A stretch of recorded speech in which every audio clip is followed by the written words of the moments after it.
Pengaruh ini aksesnya adalah sangat buruk karena sebagaimana biasanya semua barang atau paham baru itu adalah sangat menarik dan mudah ditiru. Dengan demikian juga halnya dengan peniruan kebudayaan Yunani itu. Sehingga akhirnya orang sangat berlebih-lebihan dan sangat mendewa-dewakan kebudayaan Yunani kuno.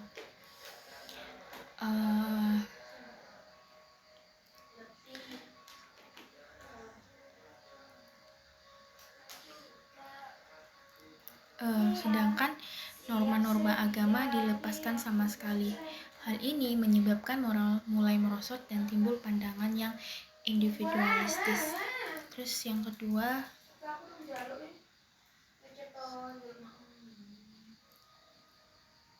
paham kedua yang mempengaruhi keadaan zaman Renaissance adalah sistem feodalisme yang berakar pada kebudayaan zaman Yunani kuno. Sistem ini mempengaruhi Romawi Barat sebagai akibat ditaklukkannya Romawi Barat oleh bangsa Jerman. Sistem feodalisme ini menimbulkan kekacauan dan perpecahan di daerah-daerahnya.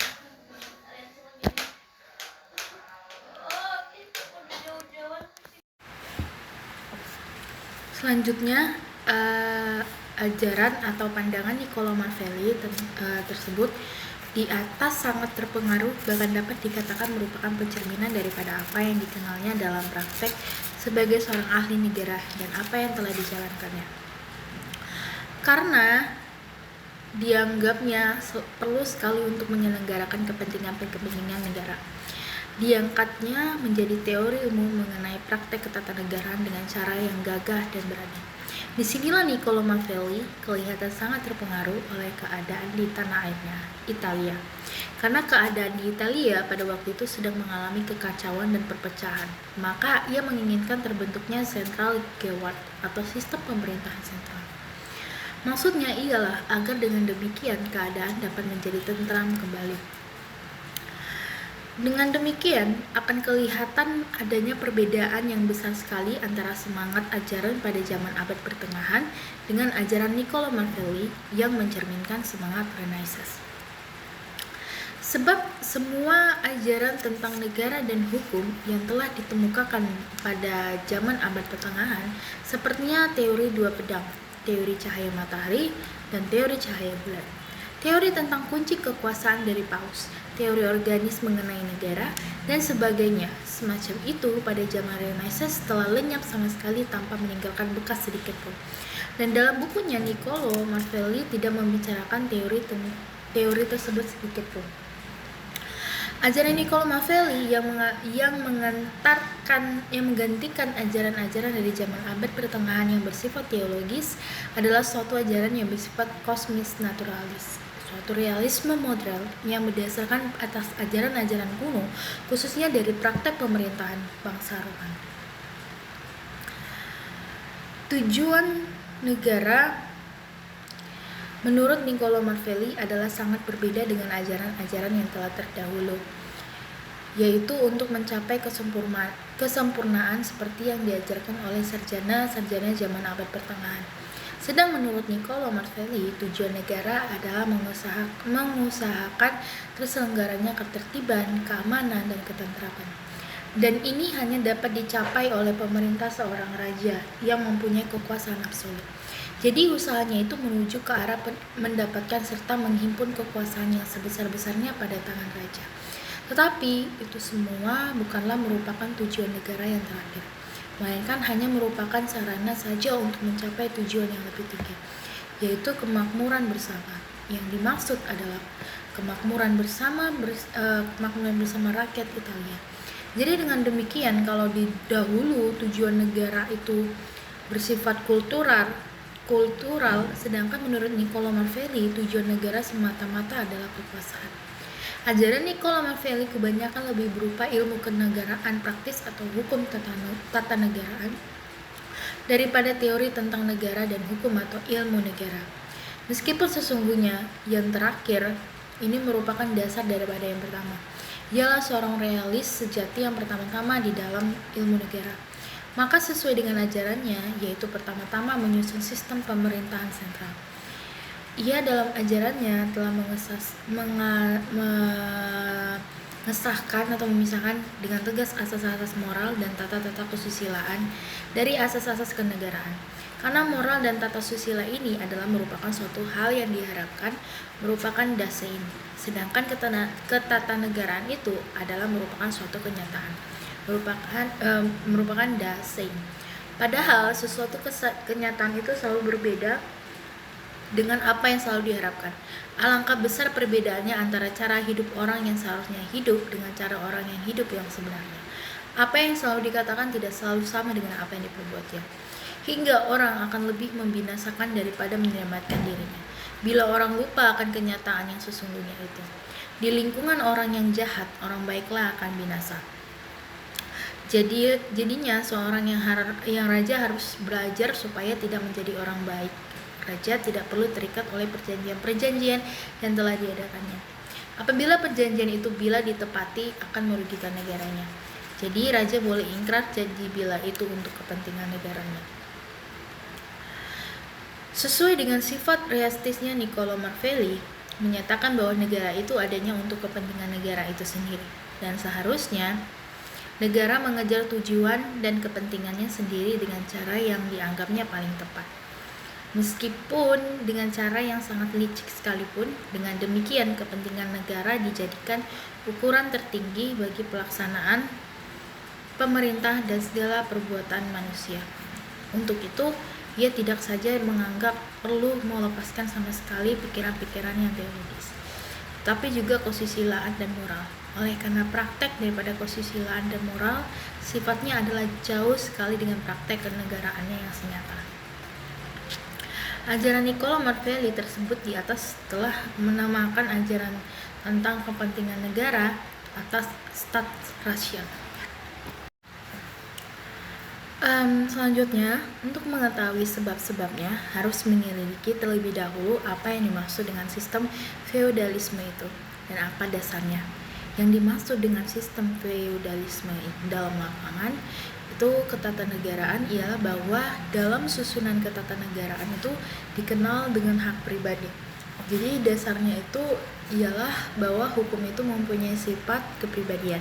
Ini berarti bahwa mereka yang kehilangan haknya menjadi tugas pemilik itu sendiri untuk mendapatkan kembali haknya.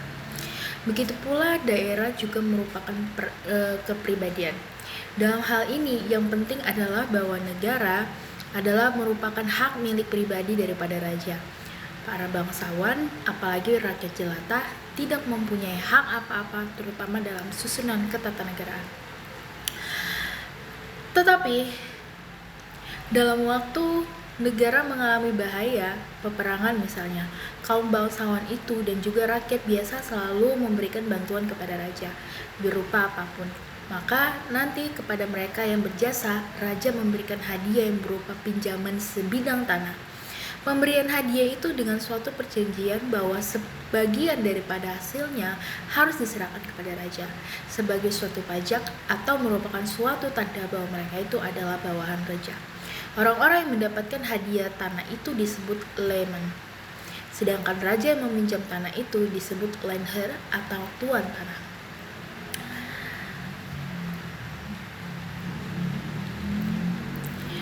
Sehubungan dengan Landherr dengan lehman ini semula adalah baik.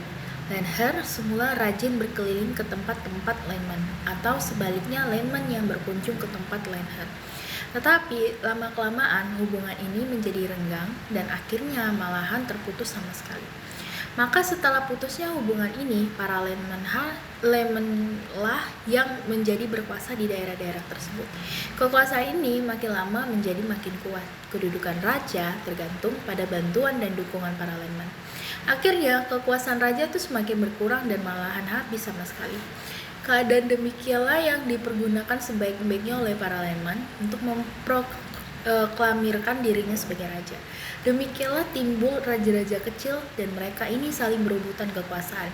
Dengan inilah yang menimbulkan kekacauan dan peperangan antar daerah.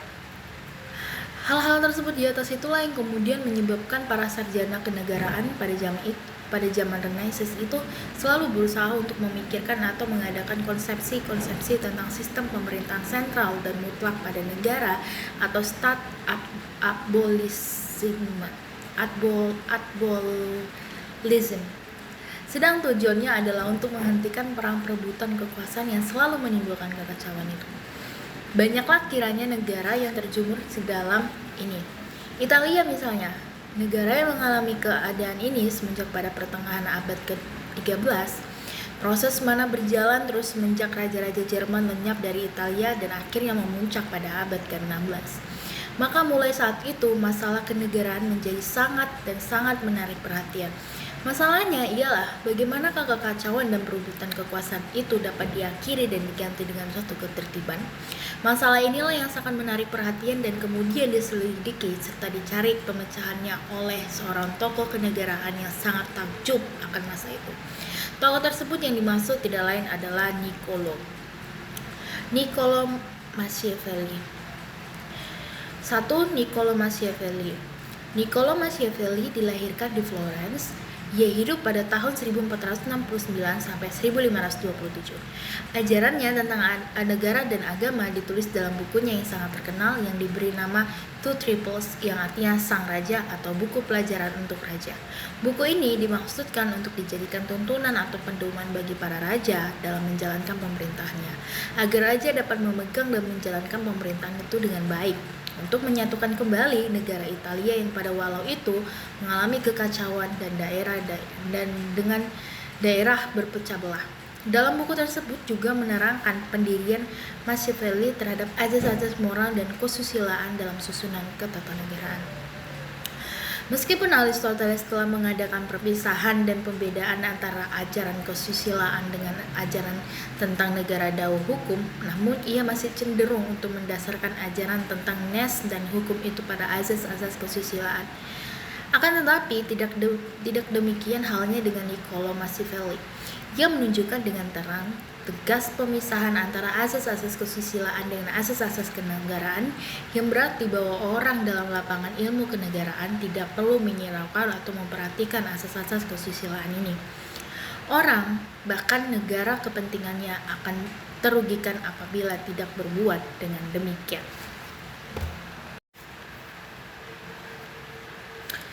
Untuk lebih jelasnya, sekali lagi kita sebutkan bahwa Niccolo Machiavelli adalah seorang ahli pemikir besar pada zaman Renaissance.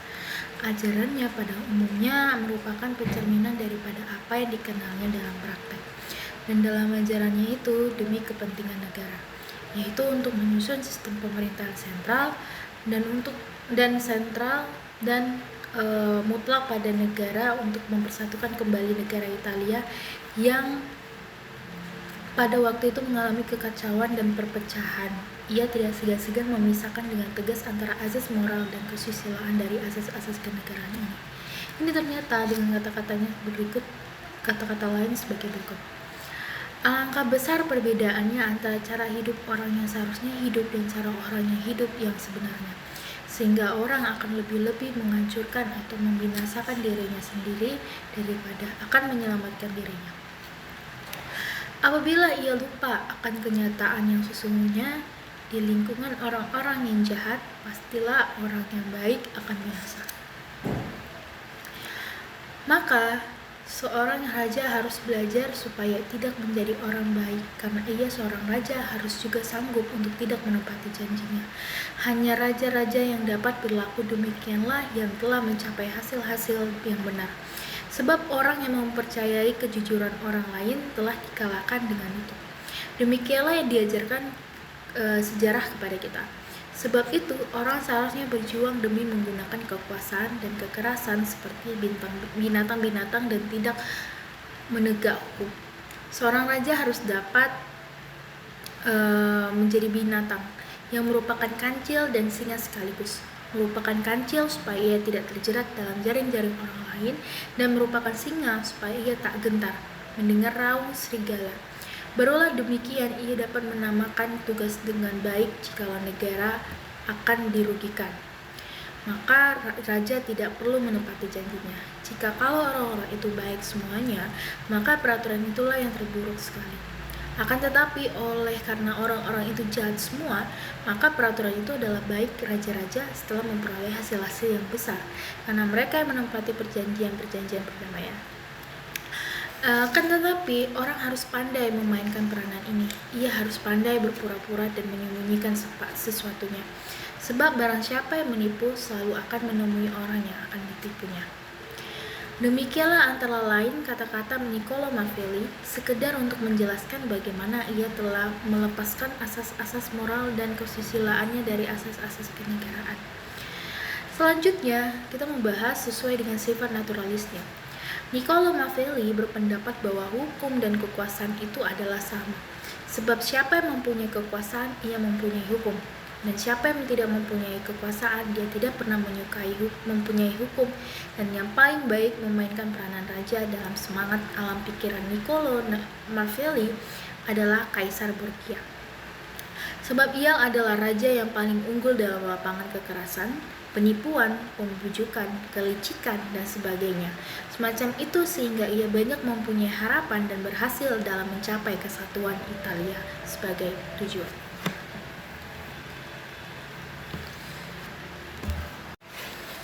Selanjutnya dikatakan oleh Van Smith, akan tetapi setiap orang yang masih mempunyai cita-cita yang lebih tinggi, jadinya yang meningkat di atas kenyataan daripada apa yang dapat dialami oleh pancainderanya.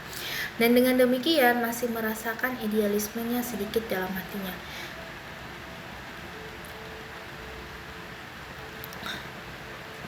Di samping naturalisme ini, tentu dalam hatinya akan mengadakan sedikit perlawanan terhadap pandangan Niccolò Machiavelli ini. Dengan demikian, tokoh ini yang dimaksud Niccolò Machiavelli akan lebih banyak mendapat nama buruk daripada nama masyhur. Bukan karena ia kurang tepat menggambarkan kenyataan, atau karena ia menentukan cara bertindak yang salah untuk menghadapinya, melainkan karena ia menolak segala sesuatu yang oleh zaman pertengahan dianjurkan pada umat manusia sebagai suatu cita-cita yang tinggi dan dapat memberi pedoman padanya. Dengan mengajarkan manfaatnya, maka keperluan dari kejahatan, Niccolò Machiavelli telah melukai perasaan kesusilaan yang tinggi dari banyak orang. Oleh karena itu, banyak orang menganggapnya seorang manusia yang jahat sekali dan menolak seluruh pribadi dan ajarannya. Frederick yang Agung misalnya merasa terkena sekali dalam perasaan kesusilaannya karena petunjuk-petunjuk yang diberikan oleh Niccolò Machiavelli pada sang raja, sehingga ia menyuruh menerbitkan dalam tahun 1740 sebuah karangannya anti Machiavelli. Dalam nama buku Due Principia dari Niccolò Machiavelli dikupasnya dalam bab demi bab.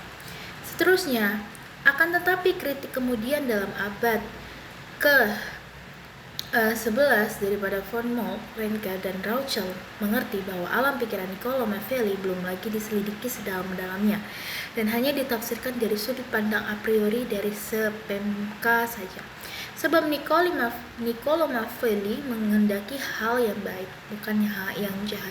Sesungguhnya kejahatan itu dalam ajarannya bukanlah tujuan, akan tetapi hanya sesuatu hal, alat yang perlu untuk mencapai kebaikan. Apabila ini tidak mungkin tercapai dalam hidup ini dengan cara lain, dengan karangan-karangan yang tak adalah bagian, adalah di mana tidak ternyata bahwa ini adalah pendirian si pengarang atau dimaksud Niccolò Machiavelli. Ia juga tidak pernah menganjurkan kejahatan itu kepada seseorang, melainkan senantiasa dan melulu untuk kepentingan orang yang mengabdi pada negara, dan tidak sekali-sekali untuk memenuhi keserakahannya sendiri. Melainkan untuk itu, penyelenggaraan kepentingan-kepentingan yang terletak di luar kepentingan orang itu yang menjalankan itu. Jadi, dengan demikian, soalnya menjadi bertambah sulit nih. Dan segala sesuatu tergantung penerimaan serta penafsiran seseorang. Tetapi yang terang sikap yang diajarkan oleh Niccolò Machiavelli itu untuk para ahli negara bukanlah pemikiran yang asli daripadanya. Dahulu sudah ada pikiran itu. Charles Benoist misalnya telah mengarang sebuah buku mengenai Machiavellisme. Dalam masa sebelum Niccolò Machiavelli, terutama di kalangan bangsa Romawi, pikiran Machiavellisme itu sudah mempunyai arti yang besar dalam kehidupan negara. Akan tetapi belum pernah mempunyai dasar yang teoritis. Sebab sebagai dasar teoritis, pikiran tersebut amat bertentangan dengan alam pikiran ideal dari zaman itu, terlebih dengan alam pikiran universal teologis dari zaman abad pertengahan. Dan dalam pikiran tentang negara dan hukum hanya memandang Marsilius sebagai seorang yang realistis. Nah, selanjutnya, bagaimana pikiran Niccolo Machiavelli mengenai bentuk-bentuk pemerintahan?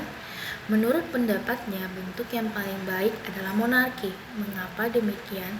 Dari alam pikirannya, ia mengatakan apabila orang-orang itu ekonomis sama kuatnya, maka sebaiknya dilaksanakan sistem pemerintahan yang demokratis. Ia memberikan nilai yang tinggi kepada demokrasi itu. Akan tetapi, untuk itu diperlukan keseluruhan daripada warga negara yang mengerti dan mempunyai selera untuk usaha bersama itu. Sedangkan untuk aristokrasinya, itu sama sekali ditolak. Dengan adanya ajaran Niccolo Machiavelli tersebut di atas, kita sesungguhnya telah langsung memasuki praktek ketatanegaraan dan pikiran-pikiran tentang negara dan hukum pada zaman Renaissance dengan segala kebaikan dan keburukannya dari paham individualisme yang merajai pada zaman saat itu.